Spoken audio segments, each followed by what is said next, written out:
Hello everybody and welcome back. This will be our third example problem from the ACT Test Bank. Once again, I do not own these, but I'm going to solve them anyways. So let's look at the problem. The problem says given f is equal to c d raised to the third, or d cubed, f is equal to 450, and d is equal to 10. What is c?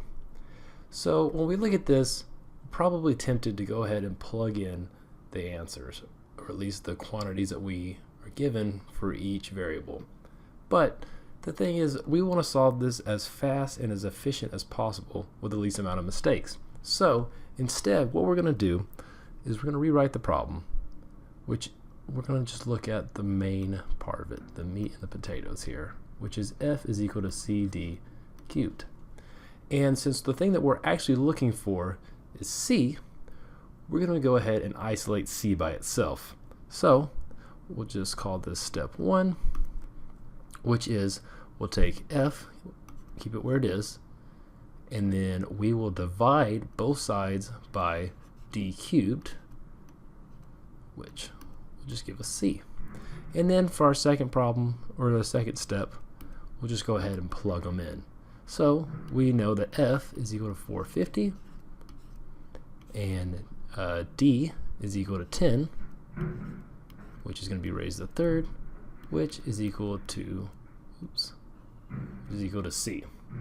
Now, for those of you who don't know, 10 raised to the third, and I'll write this up here, is also equivalent to 10 times 10 times 10. And a fun little trick here is you can actually just take each one of these zeros and add them onto the 1. So, which gives us 1,000. So, what we're really looking at here is we can see that 450 over 1,000 is equal to c. And another quick trick is anytime that you have zeros, you can just take them off like this. And since we're dividing this by 100, all we do is take this decimal spot and we move it over 1 for the 1/10 place and another for the hundreds. So our answer should be 0.45, which we can see is going to be f. If you have any questions or concerns, please send me a message and I'll go into further detail. But as always, this question should take you roughly about 30 seconds to solve. You should be on your way to solving other much harder ones. Thanks, and we'll see you next time.